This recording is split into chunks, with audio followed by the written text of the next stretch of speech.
comes out, even if it doesn't find a victim, the pressure that it exerts on the game just by sitting on the bench is, you can just see the shock wave ripple out from the table across the entire audience. They go, oh man, that B though. Yeah. Ian's deck says, I'm very consistent. I have Arceus, I will charge up Pokemon. Do you play basic Pokemon? I win. I have Flying Pikachu. Do you play a water Pokemon with lightning weakness? I win. I have Flying Pikachu. Do you like special energies? I win. I have Beedrill. So you can tell that he definitely put a lot of thought into the build, and I'm very excited to see if it can keep the consistency when you start to add in all of these different attackers. Yeah, that was part of the reason that Arceus had its great downfall, is you were enjoying the Starbirth and the energy acceleration, and you got tempted. Oh, I can cut this and tech against that. I'm consistent. I'm still consistent. And eventually, we just had these really monstrous bricks where Arceus was too slow to get off the starting line, wasn't finding the techs it needed for the matchup, was getting exploited, wasn't able to properly defend itself. But now we'll see in this new metagame if Ian Robb has kind of cut the chaff, included just the right amount of tech for the current meta, and it will pay off here in the first game. The players are getting their prizes put down. Charon's Care and Arceus V-Star in the prizes. Nothing too terrible, it looks like. Meanwhile, Calvin losing out on a collapsed stadium, a boss, a Marnie, and Arceus. That's actually pretty good prizing in my opinion. The boss and the collapsed stadium are something you maybe want to come to a little bit later on in the game regardless. And now players do have their active Pokemon selected. No mulligans here. We are going on all cylinders. Starmie V in the active versus Sobble. Well, when Ian sees this, he goes, oh, goody, more Palkia. And I don't know if he knows what he's playing against, and it'll be fun to see maybe his reaction if we saw a card like Arceus come down here. Just going to go for the Ultra Ball, discarding 2 Water Energy, not attaching to the Starmie V just yet. Calvin just was about to attach and reconsidered, right? You want to take a little bit of a closer look at what the deck is offering you first off, maybe seeing what Ian Robb is on before you fully commit that to Starmie V as your true attacker for this position here at the start of the game. Yeah, always good to sequence as best as possible. That energy attachment is just once per turn, so including it at the end of the turn, if you don't have anything else that happens in your hand, seems to make the most sense. Calvin now just debating what the best line is here. Sobble seems to make a lot of sense. Drizzile is in hand, even though it goes against every fiber in your being to not play an Arceus down on turn 1. But the hand just says this is correct. Yeah, if you at least have something you can attack with, you feel good. That was certainly one thing that the Arceus decks really struggled with. If they weren't able to open up with it and get that evolution, or if their opponent was exploiting their fighting weakness, you had really nothing to pivot to. So Starmie V just chilling in the active and just putting some extra threat potential on Ian Robb. And as you said, Kyle, there is still the chance that Ian's like, oh, but what if this is a Palkia deck, changes the sequencing, goes for a different line in order to beat that. Well, Ian's got a nice, easy turn for himself here. Just the boss's orders, bring up the Sobble and use some keep calling. Get some additional Sobbles in play, and it's not pretty. It doesn't seem fairly optimal, but you know, given the hand structure, maybe this is just correct too. Drizzile is a great way to get yourself throughout the rest of the mid game. But when you're in this early game and you just have Drizziles and no Arceus, this feels really weird. When we saw this Inteleon engine go up against Palkia, Palkia just came out of the gate swinging this like slower setup of I can get the tools and resources I want to build a foundation, was not fast enough. It just got completely dismantled, and Ian Robb is very glad to see that Calvin doesn't have a Palkia in play. But again, he doesn't know that it's an Arceus deck that his opponent has brought. Huzzah! And it means that this Inteleon setup is going to just pay huge dividends as we move into the later rounds. As soon as these Drizziles start hitting, this beautiful cascade, this crescendo of value ends up coming through, and you just get so many cards thinned out of the deck, so many resources added to the hand. Calvin now with the Professor's Research, discarding the hand, has the Arceus now, finally hitting the bench, showing his true colors to Ian Robb.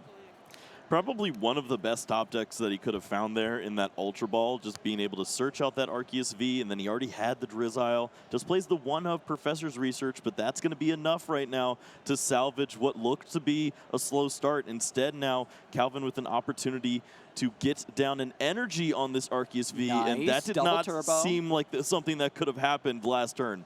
Oh, but wait, reconsiders once again. Calvin Connor champing at the bit here, really excited to get into this game and start attacking. You can tell wants to be aggressive in this matchup and has to hold himself back from attaching these energies before the rest of the turn has properly played out, as you said, Kyle.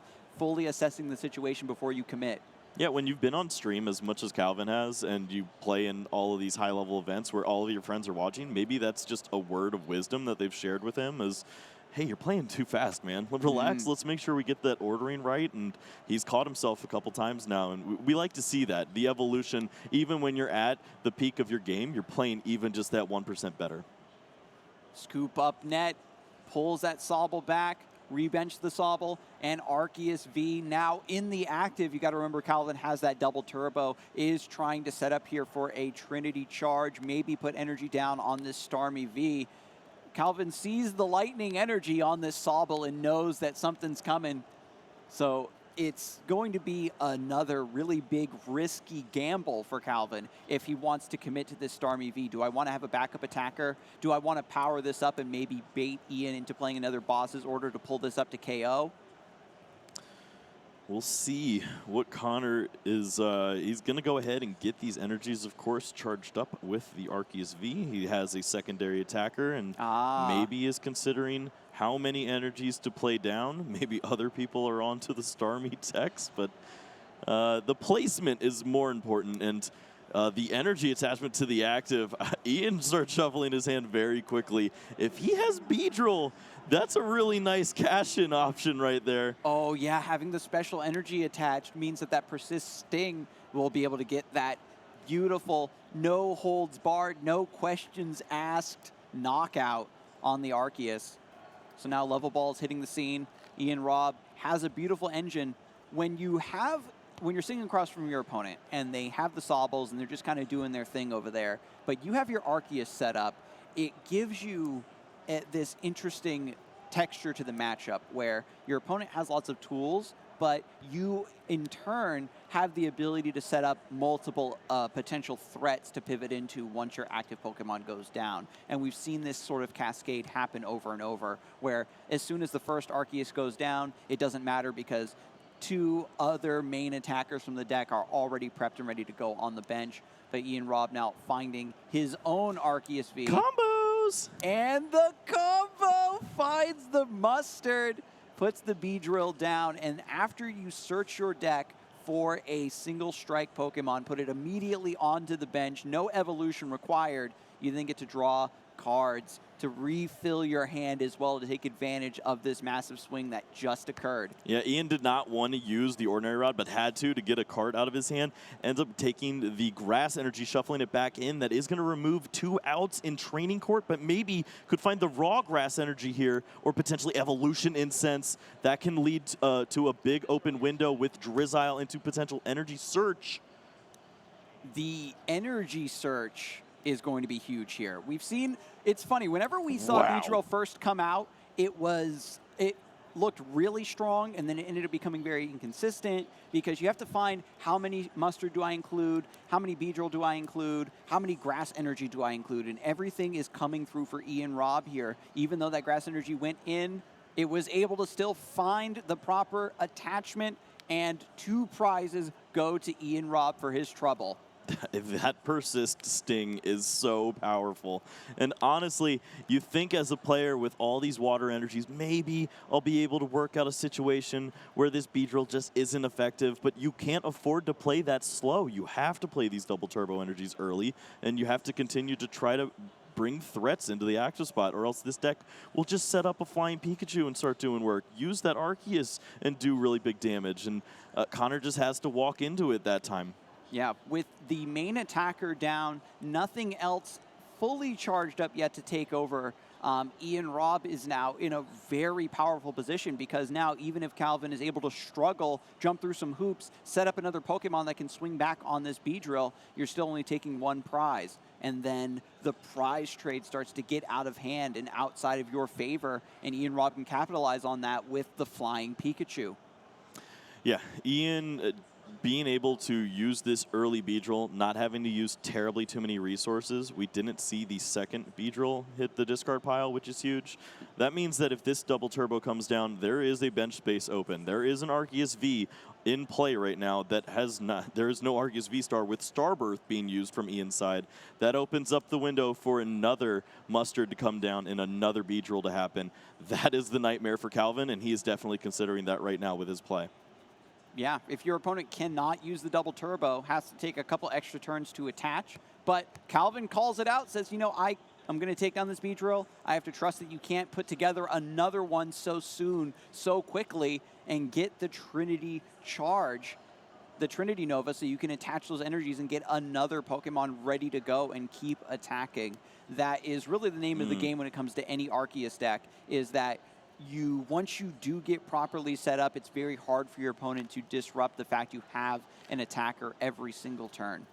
Calvin Connor has to throw away the Inteleon with the quick ball, and that's really unfortunate. Did not want to lose that, but Path Marnie is so crucial to potentially locking Ian out in a situation like this that you have to hold on to the resources there. You just need to get the Arceus down. Hopefully you don't draw into too many waters here, and you get another attacker charged up by way of your Arceus V-Star and this knockout on the Beedrill. 4 cards now in hand for Ian Robb. Hopefully it's enough. Hopefully there's the right mixture here to come back after that Beedrill goes down. It had so much pressure and did so much work when it hit, but Ian Robb has to find another attacker, has to find another threat. If you promote this Sobble, then you're just saying to your opponent, I just have to buy some time for myself. I'm going to sacrifice 1 or 2 single prize Pokemon to get enough time to get my Arceus V-Star down, find a stadium to bump this Path to the Peak Ultra Ball, discarding a Flying Pikachu, has to go searching for something else. Yep, ideally, you can get that Arceus V-Star or an Inteleon to start using your Shady Dealings. Set up a situation where you're in a flawless spot where you can use that training court, get that down, lock that Path to the Peak out, then you use your Starbirth ability, and you can almost make the perfect turn with that Beedrill once again. Ian is going to try to map this out and see if it can happen. It's a lot to ask from your deck, but if any deck can do it, it's going to be this Arceus Inteleon. Yeah, it makes miracles happen. The Inteleon engine, you know, supports us all in our darkest hour. And here comes Shady Dealings. Inteleon finds the Mustard and can get one more card, the Scoop Up Net. The pieces are coming together once again. Calvin Connor has a massive target dangling in the active with that double turbo energy. We'll see if we can find the next Beedrill to come into the active and take another key KO, putting Ian Robb down to 2 prizes. Still more work needs to be done. Has the training court now off of the Shady Dealings Inteleon being recycled with the Scoop Up Net. So has a bump for the Path to the Peak at the very least. Maybe can get the Starbirth here to find the missing pieces. It's coming together, Kyle. Yeah, you can start to see it. It's happening. The air balloon is already in hand as well, so that means that the free retreat into the Beedrill is going to be live. The training court coming down means that Beedrill will have an energy regardless of what these 5 cards look like, and all we're missing is that the last card being a single strike Mustard, and I think we're going to see it. There it is. Training court air balloon attachment. The single strike Mustard finds the Beedrill. Training court's ability allows you to pull an energy card from the discard pile back to your hand. We can find that grass energy attached to the Beedrill, and Ian Robb is closing in on a beautiful combo for another knockout on Arceus V-Star and taking 2 more prizes. If you told me turn 3, Ian Robb would have 4 prize cards taken with 2 Beedrills and not use Starbirth, I'd say, are you kidding me? Ian Robb space jammed all the other Beedrill players. For every Beedrill brick that had happened earlier in the season, it's been just putting it in the bank for Ian Robb to cash it in here for 2 back-to-back Beedrill combos.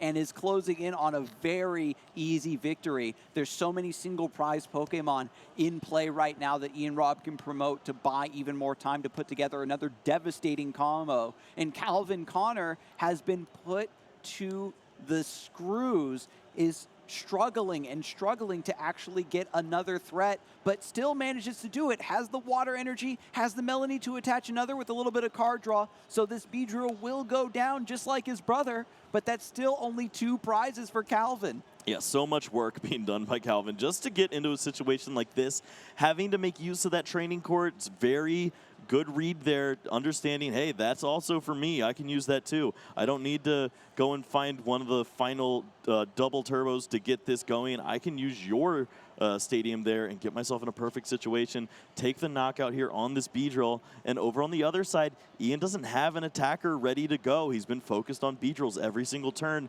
Maybe this is an opportunity where you can catch him sleeping.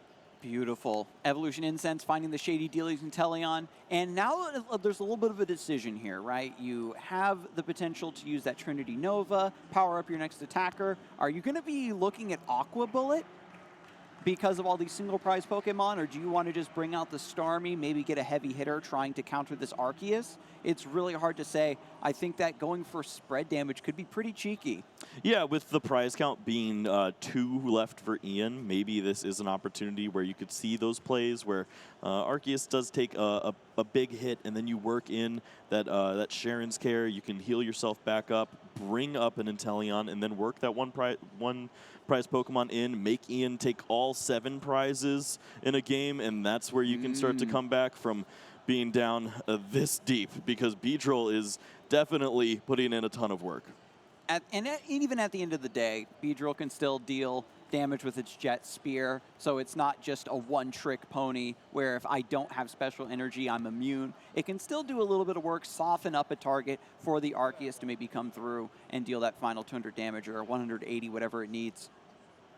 If I'm throwing away my whole hand and playing grass energies in my deck, I better be taking knockouts. That's all I'm saying. And I like how Ian Robb has put on such a devastating offense, and we have seen hide nor hair of Flying Pikachu. We've only seen, if we had not seen that lightning energy earlier, like, you wouldn't even know. Yeah, it could have been Zeraora. It could have been Raikou V. Who knows? But still, Calvin putting together the pieces. We said that the Inteleon engine can work miracles for Ian Robb, and that is certainly true for Calvin Connor. When you're down, you still have the Inteleon and the Drizziles working for you. Takes the knockout on the Beedrill, and now can take 1 prize, and hopefully it's something useful. Well, for Ian, you start thinking, how does a deck accelerate energies if it doesn't play waters and you can't use that Melanie? And sure enough, right in the hand is that Raihan. And that's a perfect way to get some energies accelerated in this game. Going to go ahead and get that onto the Arceus. And we see the double turbo in hand too. So maybe going to be able to set up something nice here. It's probably going to take 2 turns to close out, but definitely you see that Starmie V and you go, hey, I could remove that from play maybe. Yeah, everything is coming together for Ian Robb to close out this game. Has the air balloon on the Sobble, can retreat that back. Arceus V-Star now hitting the stage. Training Court is in play, so that means that Starbirth is also available for Ian Robb to cash it in, find the missing pieces of this puzzle. But just goes for the quick knockout. A beautiful play here by Ian, just going with the 1 energy as opposed to 2. You don't want to walk into anything awkward with the Starmie V with too many energies on board. You already have the Big Charm protecting yourself, but obviously Ian is probably eyeing up a Sharon's Care in this position, or trying to find a really nice retreat, double turbo, boss's orders, take that Starmie and move to game 2. That is the way this is certainly going to hash out. I can't see this late in the game especially, right? Players very often use that Starbirth immediately to put together that Beedrill combo, but just having it come naturally to you, and now you have it to find your finishing combo is so strong. And now Ian Robb just going for the Sharon's Care, scooping up that Arceus, getting it out of the way, getting some of that damage cleansed off of it. And it's just so devastating for Calvin. When you're trying to fight back, trying to set up a 2-turn KO and Sharon's Care interrupts that, makes you basically skip your turn. And that's going to be just so much damage coming down. Can Calvin Connor even protect this Arceus at this point? Ian Robb, I think with one more boss in the deck, scrolling through right now. Yeah, Ian's checking the discard pile and saying, do I care about Starmie? maybe this training court just sticks. I have guaranteed energy for next turn, and I'm hitting for 200 damage with Arceus V-Star into a Starmie V. That could work out just fine. You're not really worried if the Starmie V comes active and takes a knockout then. It also means that maybe you're not worried about this Arceus V-Star with all the damage on board right now. Connor's used a lot of resources to get to this spot. Calvin using the Sharon's Care, a Pal Pad early too. So just the resource count has to be getting lower and lower. It's because Ian has just set up this massive buffer for himself in terms of prize trades that now you can take the final 2 at your leisure. Calvin doesn't have the option the way some other decks might to just, well, I only have single prize Pokemon in play, so I can artificially slow down how many turns it's going to take you to truly close out. And at this point, it's just going to come down to a boss's orders. Well, Calvin's thinking, trying to figure out what the most optimal line is. There was a boss play on the Arceus. Going to go ahead and use the Roxanne instead, and I think this looks pretty nice. If there were a card like a Choice Belt, potentially you get a huge knockout here with the Starmie V on the active. It'd be a lot to ask of your deck, but maybe it owes you this after you've been working so hard. And on the other side, Ian has evolved a lot of his Inteleon line. Maybe it's going to be hard to find the way to draw into that very last Arceus V-Star and take a knockout. We already know the training court's going to stick around. The energies will be there, but are the Pokemon there for Ian? 2 cards for Ian. Calvin gets 6. And now with the with the ability to attack this turn, with quick shooting Inteleon making its appearance here, it means that if Ian did truly dead draw, this could be the turning point where Calvin somehow takes victory from the jaws of defeat.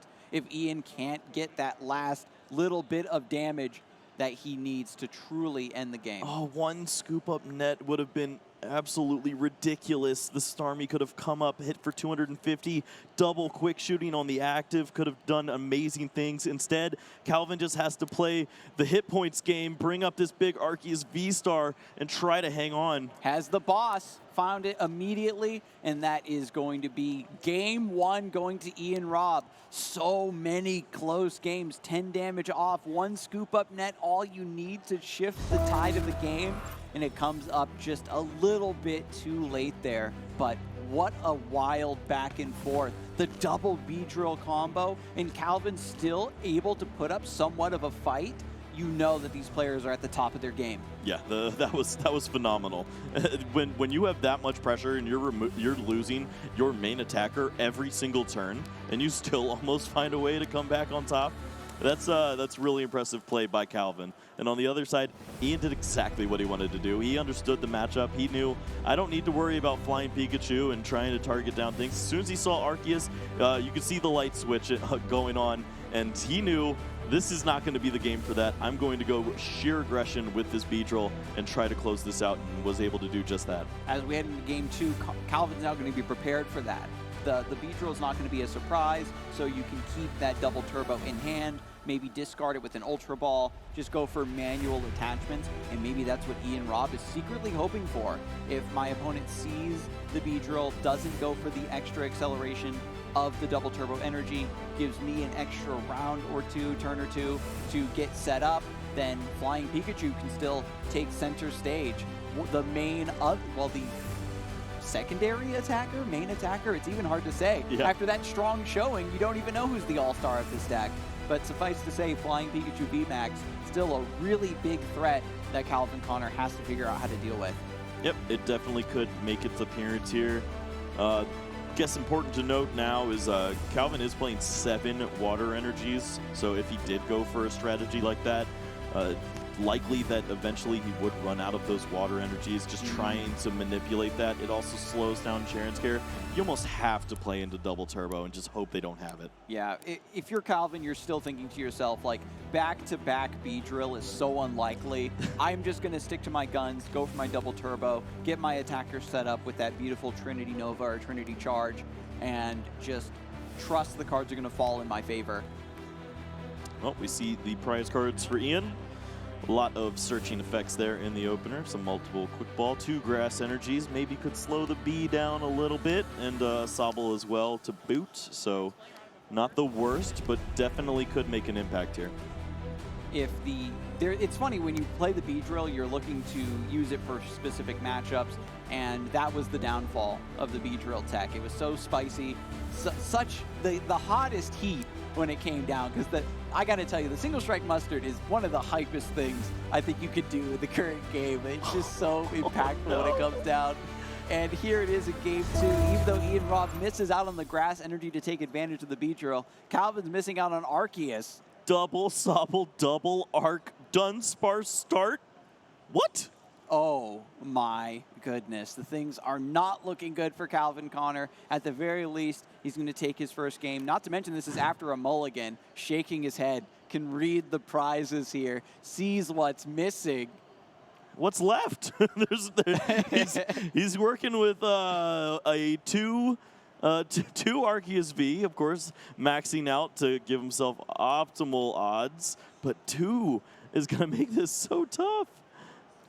When you're down on Sobbles, your scoop up nets become that much better. You know, you have to just keep cycling them over and over again. The hope here is that you can get enough value out of Sobble and Drizzile before Ian Robb also picks up on the fact that clearly you're running low on the Sobbles and maybe focuses on shutting them down, sniping them up. We've seen that come time and time again, where your line of play also clues in your opponent on what you have prized. Yeah, definitely. And if you're not worried about a small line of Arceus piling up, maybe you just do target the bench and remove all of those ways to draw into all of your good cards. Because right now, Calvin doesn't have them. His hand is a load of situational cards that don't provide any impact right now, and a Marnie. So his turn is going to be fairly simple unless the top of his deck decides to start cooperating. And it happened for Ian. It happened earlier with Natalie. And maybe it is Calvin's turn to just have some amazing draws back to back to back to salvage this really chaotic start. Dunsparce in the active. That Mysterious Nest is not going to do anything for this matchup. But here we go. Ultra Ball. Ian Robb still just chugging away. Even when you look across the table, you see your opponent had a really bad start. You still get to do whatever your deck wants to do. Oh, well, you know, sucks to be you. I have Sobbles. Let's go. Yeah, you think from Calvin's perspective, he just looks over and goes, hey, I want to do that. Sobble envy. You hate to see it. This is what a great start. Double level ball, ultra ball, triple Sobble. Basically kept calling and didn't even have to attack.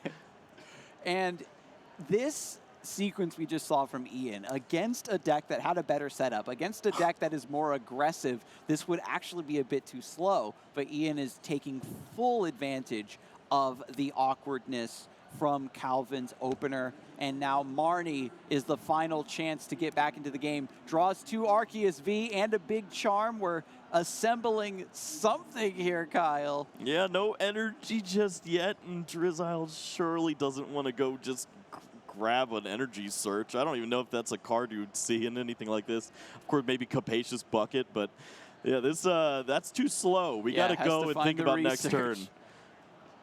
Considering it for just a second, is there a way? But yeah, just goes for the Professor's Oak. I like Professor's Oak, the Professor's Research. But there's a little bit of a time save here, right? While Calvin is shuffling the deck, just passes, just being a little bit more efficient. Ian's playing along. And I think that in a weird way, the fact that Calvin is still playing efficiently, trying to save time here and there, is preparing for game number 3. Is still sticking to the current game plan and is remaining confident that I can still win this game too. No, we'll see if that's the case. Ian slowing down. We see the PAL pad thinking about that boss's orders for later in the game. Playing just the basic grass energy on the active is very slow. And this is bizarre when you see Ultra Ball in the opening turn and you don't see any counterplay on the second turn. No Arceus V-Star, just nothing really happening on Ian's side. Is this a bait? Ian has been, again, had a strong setup, but it is very low tempo. And it's giving Calvin enough time to actually stabilize from a very nebulous position at the start of the game. And with the Professor Research coming through, drawing 7 cards, this is a very easy way to come back into it. Water Energy being manually attached here to the Arceus, but once again reconsidering Calvin fighting against his instincts to attach before fully evaluating the situation, still trying to find every line, not accidentally close a door here, goes for the Ultra Ball instead. Well, I'd much rather have Calvin's hand, but who knows? Maybe Ian is just holding on to some really nice Beedrill setup cards, waiting to see the double turbo energy. That's got to be something on Calvin's mind too. You see the Ultra Ball played and then nothing really happening on the second turn. So the big mind games here. This is where you see the top players shine, and I'm very curious to see what Calvin finds here as the big play. You want to maybe have something else you can pivot into, because once you take down this Dunsparce, you get 1 prize, but then Calvin gets to unleash whatever attacker is set up. And I wonder if Ian Robb is going to see how long this Dunsparce can remain stranded in the active until Calvin is forced to expend an energy to retreat it. Do you think of scoop up net on the Dunsparce, play fast and go accelerate the energies? I don't know. I don't know if Calvin can even get away with spending a scoop up net like that, because the Sobbles are prized. And so you need that to cycle your Drizziles. That would be, listen, that would be such an audacious line to say, I don't need Sobble and Drizzile. I just need to get my attacker into the active and try to capitalize on this potentially slow start. And you already said it, Kyle. Is this just some sort of incredibly high-level mind game where Calvin is now being lulled into a false sense of security? I had a bad start, but nothing bad happened to me. Maybe this game 2 is starting to go in my way, and then Ian is going to slam the trap shut. Pass. Wow. Okay, yeah, I took a quick peek at the hand. Only saw Beedrill. I don't know what else is going on in there, but it can't be good. Calvin with a bit of a Star Chronos here, getting 2 turns in a row, drawing, attaching energy. Who needs Dialga when your opponent can just stop playing the game? And now with the evolution here, as the Starbirth can find these cards to jump out even further ahead. This was looking so doomed, and Ian Robb was not able to capitalize at all. What is going on over there? Just no Drizzile, no Evolution Incense, no Quick Ball? Like, what could these cards possibly be that there's nothing Ian Robb can do at all? Yeah, there's no way that Calvin thought he'd be in a situation like this after his start, seeing his prize cards starting with a Dunsparce. And sure enough, what a setup here over on the other side for Calvin. And Ian's just going, yeah. Well, I really hope I can do something about this. I wonder if there is a world, peering into the possible different futures from this point. There's a world where Ian Robb scoops and wants to save this full 18 minutes to go into a Game 3. Now that you had your good start, but you couldn't pivot into anything, you couldn't actually capitalize on your lead, Calvin Connor is getting so massively set up and is now ahead. Ian could just cut his losses here. Definitely something to consider. 4-card hand for Ian, about to get absolutely walloped. Probably by just thinking, V-Star. I want to see that last draw before I make my decision. Because with 3 Sobbles, the next draw could just completely open up this game for Ian Robb. Right. We could see Training Court Air Balloon, Arceus V-Star, Drizzile, Beedrill, woo! But we could also see Game 3. It's either Game 3 or the rest of Game 2 printed on the other side of this next top deck for Ian Robb. Oh, Calvin grabbing the Starmie, thinking ahead. maybe Ian's only game plan could be to accelerate energies and just has to commit. So great backup plan there for Calvin to just always have that in mind. Easy to charge up. All you need is an energy and a Melanie, and you can get that Pokemon going. Oh, Ian just teasing. Brutal. Yeah, there it is. The top deck wasn't what it was. We couldn't even get a really good look at Ian's hand. We can only speculate that the quality of the hand there is something that will live in infamy, completely unknown, and will only reveal itself in every Pokemon TCG player's worst nightmares. Going to Game 3, both players have a decent amount of time in the bank, so they could really give us the really strong back and forth showing that we're hoping to see here in NAIC. Maybe Ian misread his hand at some point. The third Ultra Ball, or the Ultra Ball for the third Sobble, just seemed like something you do if you already have the evolutions in your hand. Yeah. So maybe that happened. Maybe he just thought that he had other cards going, or maybe just felt comfortable with the top of his deck. But sure enough, that just wasn't going to work out there. And Ian understands that, gives himself enough time now to maybe close things out. Looks like we're going to have about 15 minutes for this last game, and what a closer we could potentially have in this match with the Bees on one side and Calvin's consistency on the other. Yeah, the Starmie V, still a wild card Pokemon that actually pressures Ian Robb from truly being able to develop multiple attackers the way Arceus wants to do. And as we head into the next game, if it is a slow start and both players are just working on Inteleon engine stuff rather than developing attackers early, it's going to look like this clock can get eaten up very, very fast. And once again, a mulligan for Calvin Connor. One Beedrill in the prize, one Grass Energy in the prizes. In beautiful positions, though. Like, yeah, if you confused Beedrill, too? The confused Beedrill. If you get, the one Beedrill knockout, and then you take two prizes, and then the two prizes are the second Beedrill, the second Grass Energy, in order to just replicate the forbidden back-to-back combo you did in the first game. Like, this is already shaping up to be a hilarious Game 3. Well, you might need a Pokemon communication. That Beedrill has to be in the deck. So it's a bit of a problem to find it in your hand, and certainly the prize cards. But maybe a Marnie brings it back, and you're good. That's the secret there. You get the Beedrill, and then you just mind control your opponent into playing Marnie. There we go. That's the true secret. What a read. Yeah. Well, Calvin is going to prize double Drizzile, and maybe be off to another one of those awkward starts. Not for Ian, though. Energy down, double arc, Sobble. A great way to start things off here. Off to a much better start, especially, again, going first. You have that extra time for Ian Robb, where you have the Arceus set up, and now the potential to immediately evolve double turbo into that Trinity charge, get that KO, and just use that tempo to snowball the game. And Calvin now jumping out with just Manaphy in the active is starting to build up a bench, but it's looking very rough just because Ian has an attacker that charges up the next attacker.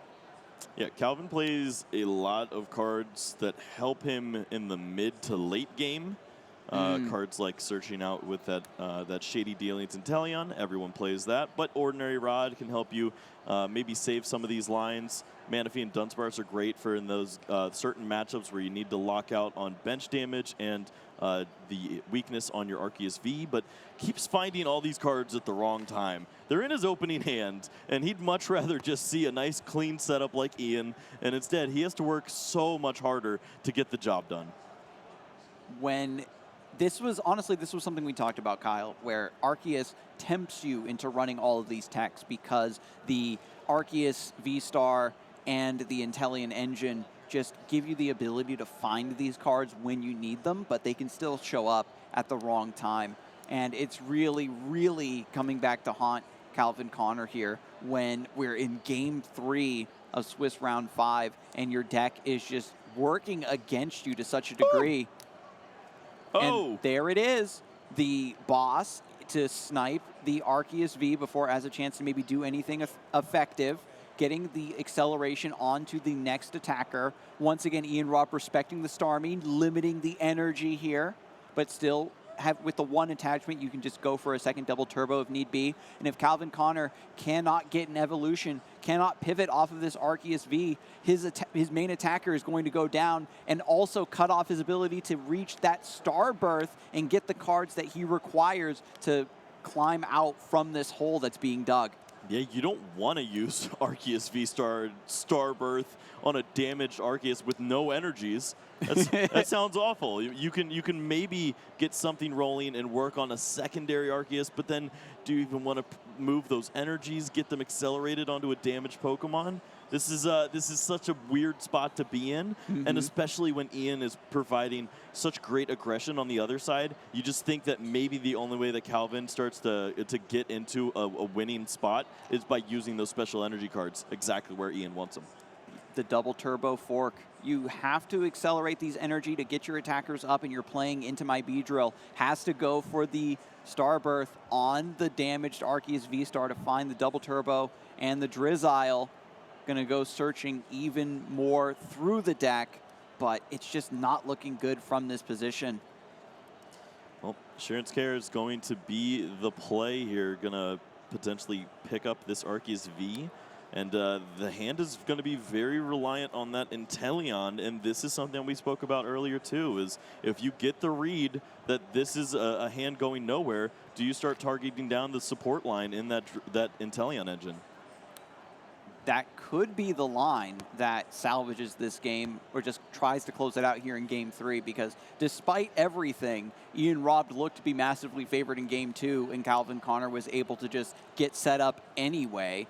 But now the shoe is on the other foot. Ian Robb is getting set up. Calvin Connor is struggling similarly to how he was in game number 2. And Ian Robb has yet to show off the Flying Pikachu, which is still just another big attacker that can show up in an emergency. Yep, maybe not considering it now. Just Arceus trading into Arceus seems pretty fair for him. Has the engine to keep up with this right now with the Sharon's Care, the POW pads. You can, if you're the one who's initiating the damage, you will most likely be the one who comes out on top. And why mess with that? The Sharon's Care, just healing your Pokemon up, is what you need to buy yourself time. Like, normally this can be very devastating if your opponent is already behind, they're struggling to get a KO because they need something important that's prized, and the Sharon's Care lets you negate that, lets you disrupt that. But when you're using it just to stay in the game, to preserve your attacker, to hang on by a nail, like, this is not the way we normally see this powerful supporter be used. Well, Ian has the perfect turn, going to be able to play down the entire hand, use that single strike mustard, get the one Beedrill, as the other is in the prize cards, out into play, and now has a perfect threat for an Arceus, where the Arceus deck has already used their Starbirth power. That is just so rough. When we talked about Beedrill before, there's the surprise factor of the combo, putting it into the active, getting the KO when you want it. But then there is the pressure of it just sitting on the bench and then restricting the plays that you can go for. This Arceus V has the double turbo energy on it, but has to go into the active because Calvin Connor is so reliant on this Sobble in order to look through the deck to even find a line towards victory, that you have to give up this 2 prize Pokemon as a sacrifice. Look at the disrespect to Starmie. What a turn to do it, too. This is a really great heads-up play by Ian. Just understands that if my opponent's going to get anything done, it's definitely not going to be with no water energies in the discard pile. Melanie Starmie shenanigans, that's just not in the cards for them right now. They're going to have to disrupt my hand. They're going to have to draw some really great cards off a card like Marnie, and that's right where I want to be. I got everything I want. Go ahead, give me a new hand, and let's see what's going on. When you're already set up, the Marnie definitely stops affecting you. Anything in your deck is going to be useful when you don't need it. You just look at, and we saw it before, right? Where you just draw and attack. You don't even look at the card. That's all you care about. And now that Ian Robb has worked his way into this dominant position, we could certainly see the draw attack line just happen until Calvin Connor gives up the ghost here in game 3, and Ian is able to advance to a 5-0 record. But Calvin's hanging in there. He's sticking to his guns. Ordinary Rod puts the Inteleon back. Yep, we got about 7 minutes left so far in this big game 3 here of the match. The Marnie is going to come down, and that is that's going to be Calvin's potential way out. Really needs to hope that Ian just doesn't start finding the right cards. Maybe there have been a lot of level balls used or ways to search out Pokemon, and Drizzile just isn't found. That is one way that you can make a comeback here. If Ian Robb has to set up these 2-turn KOs, and Calvin already used the Sharon's Care, maybe there is a way to get more attackers up. The Starmie V, as you said, is in prime position to deal some significant damage as long as the rest of the hand here can support it. Finds the Collapse Stadium, has a couple water energy, just needs to go for the attachment here. Yeah, a couple water energy Palpad boss. I don't know if that's everything that Calvin needs to close out a match, and he might be a little disappointed in that Marnie. Yeah, at the very least, I think that you want the Marnie to bail you out, but as long as you can maybe slow your opponent down ever so slightly, it might be enough. But it looks like the boss's order's just coming through. Palpad shuffling that back in. Air Balloon to retreat the Arceus. And so now another juicy target being set up here. Going to get KO'd. Yep, just the benefit of having those basic energies on the Arceus means that you're dealing 230 damage, a number that is pretty nice in this format. A lot of 220 hit point V Pokemon that you can take out, and sure enough, 2 more added. Ian grabbing the Beedrill. Do we see the Marnie? Finally gets access to the Beedrill. Second Marnie. Would be hilarious to shuffle that back in. No. But as soon as Ian Robb says it, you can just make use of this Beedrill, and this is where Calvin has to start. It's not even about, okay, I need to get an attacker set up. I have to take away my opponent's massive threat first. Boss's order on the Beedrill, Collapse Stadium, limiting the bench for both players. And now, once you take this, it's still 1 prize out of 6, and Ian Robb slowly closing in on victory. 2 Sobbles, though, on the bench. No Drizzile action really going on. So there's no threat of Aqua Bullet or anything to threaten these other benched Sobbles. So I have to, as a caster, give Calvin a little bit of credit here and say he's still in this game. But things are still looking very dire, and he's not out of the woods yet. Yeah, Ian is going to have that Ultra Ball and could potentially find that Drizzile that we were talking of. Just hasn't been able to find it in the right time, or maybe just hasn't needed it, honestly. If you look at this setup, Ian's in a phenomenal spot. If there were a card like Sharon's Care to come down now, you don't have to worry about losing that Arceus V-Star in the active spot. We did already see Palpad going for double boss, so Ian certainly has his priorities lined up on taking away Pokemon at optimal times, not considering the healing effects in just now. But there we go. It does have that extra Sharon's Care there, so it's going to be cashing in on that. Just really wants to make the decision right now. What's the better line here? He could boss the Inteleon. Boss the Inteleon, take that down. But nope, goes for the safe play. Just gets that damaged Pokemon out of the way. Doesn't want Calvin Connor to get any prizes. Maybe this is the read that Ian Robb has come away with based on Calvin Connor's lines and play. Says there must be something really important in the prizes, so I'm going to try to deny that as much as possible.